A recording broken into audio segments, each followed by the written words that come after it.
वही कह रही हूँ, मंत्री जी सवाल का जवाब दें। क्या मंत्री जी पेपर पढ़ के जवाब देंगे? धन्यवाद। या तैयार होके आना चाहिए? धन्यवाद। आपका सुझाव ये प्लीज। मैं पूछना चाहती हूँ कि जो सारे सवाल 1, 2, 3 जो पूछे गए उनका जवाब पहले दे दीजिए। धन्यवाद। माननीय ये सवाल नहीं है, माननीय जया जी का विचार है। माननीय श्री प्रफुल्ल पटेल जी, ओरिएंटेशन क्लास में भेजना चाहिए। There are numerous cases of litigation on claims of disability pensions by veterans and jawans. The Ministry of Defence has appealed against many cases where veterans have asked for disability pensions. The Supreme Court has repeatedly recorded its displeasure against the Ministry of Defence for litigation on disability pensions. Will the Honourable Minister kindly answer, why does the Defence Ministry routinely challenge virtually all Armed Forces Tribunal or AFT judgments in favour of veterans when it comes to granting disability pensions? Thank you. Deputy chairman sir, मैं आपके माध्यम से सदन को आश्वस्त करना चाहता हूं कि हम अपने सैनिकों को, उनके परिवारजनों को, उनके कल्याण, सुख सुविधा उसी प्रकार तत्परता से जिस प्रकार हमारी सेना राष्ट्र रक्षा के लिए तत्पर रहती है, हम हमारी आर्म फोर्सेस की आवश्यकता, बुनियादी जरूरतों को पूरा करने के लिए, उनके मान सम्मान स्वाभिमान के लिए मन, वचन और कर्म से प्रतिबद्ध हैं। जो सांसद दीदी ने जो प्रश्न किया है, यदि कोई arm forces personal invalid out of service account की डिसेबिलिटी हो, यानी उसने अपने नॉर्मल कार्यकाल के पहले किसी डिसेबिलिटी के कारण मिलिट्री सर्विस से बाहर कर दिया जाता है, वह डिसेबिलिटी और मिलिट्री सर्विस को या तो एट्रीब्यूट हो या एग्रीगेटेड हो, तो ऐसे व्यक्ति को डिसेबिलिटी पेंशन दी जाती है। ऐसे हालात में यदि उस व्यक्ति ने मिनिमम रिक्वायरमेंट पेंशनेबल सर्विस ना भी की हो, उस समय तक की सर्विस को वेटेज देते हुए एक सर्विस एलिमेंट कैलकुलेट किया जाता है और उसकी डिसेबिलिटी को देखते हुए डिसेबिलिटी एलिमेंट कैलकुलेट किया जाता है। इन दोनों एलिमेंट को जोड़कर ऐसे व्यक्ति को डिसेबिलिटी पेंशन देने का प्रावधान है।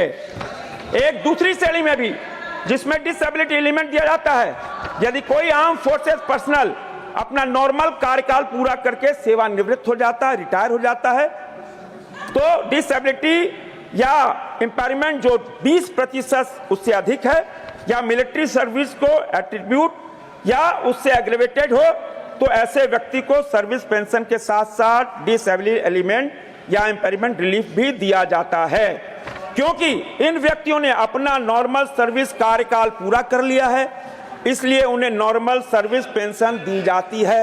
और यदि दी हो तो इस डिसेबिलिटी एलिमेंट भी दिया जाता है, मगर यह ध्यान में रखने की बात है कि डिसेबिलिटी पेंशन नहीं है। इन दोनों प्रोविजनों में well laid out of procedure है और रूल्स है, इन प्रोसीड्योर और रूल्स के अनुसार ही उनको दिया जाता है। धन्यवाद। सेकंड, माननीय श्रीमती रजनी अशोक राव पाटिल, माननीय Shri Rajni Ashok Rao Patil. Third supplementary. I would like to ask to you. Sir, I would like to ask to you, sir, what may... Please,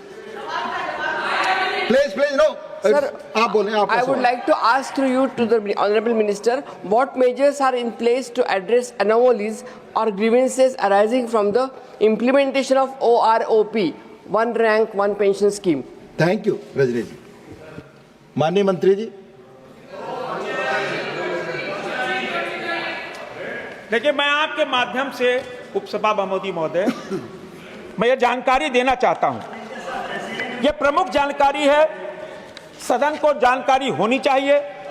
जब 1971 में बांग्लादेश के साथ युद्ध हुआ और 1972 से ही OROP लागू करने के लिए डिमांड होती रही, 42 साल इंतजार किया वो, और OROP किसने लागू किया? मोदी ने लागू किया।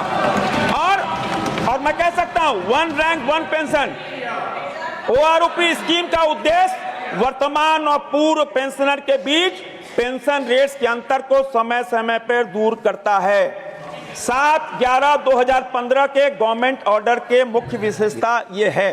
पहला, पूर्व पेंशनर की पेंशन को 2013 के कैलेंडर वर्ष के रिटायर कर्मियों की पेंशन के आधार पर पुनः निर्धारित किया जाएगा और यह लाभ 1/7/2014 से प्रभावी होगा। यही मोदी की गारंटी है। सभी पेंशनर की पेंशन 2013 में समान रैंक और समान सेवा अवधि के साथ रिटायर कर्मियों की मिनिमम और मैक्सिमम पेंशन के एवरेज के आधार पर पुनः निर्धारित की जाएगी। यही मोदी की गारंटी है। जो पेंशनर एवरेज से अधिक पेंशन प्राप्त कर रहे हैं उनकी पेंशन को प्रोटेक्ट किया जाएगा। बकाया राशि 4 समान छमाही किस्तों में दी जाएगी। हालांकि सभी पारिवारिक पेंशनर जिसमें स्पेशल पारिवारिक पेंशन प्राप्त करने वाले और वीरता पुरस्कार विजेता शामिल हैं उनको एक ही किस्त में बकाया राशि पूरी पेमेंट कर दी जाएगी। पेंशन हर 5 साल में पुनः निर्धारित की जाएगी। पिछले और वर्तमान पेंशनर्स की पेंशन दरों के बीच गैप को हर 5 साल में OROP के तय नियम के अनुसार ब्रिज किया जाता है।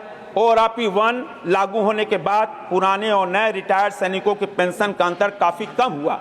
नॉर्मली यह 2014, 19, 24 में होता है, लेकिन 7वें पे कमीशन की सिफारिशों के अनुसार 1/1/2016 से सभी पेंशनरों की पेंशन 2.57 गुना बढ़ा दी और इससे भी गैप ब्रिज हो गया। इस कारण OROP 2 के लाभार्थियों की संख्या OROP से कम हो गई। OROP से जितनी भी मांगे हमारे सैनिकों की थी उन सभी मांगों को सुलझा दिया गया है।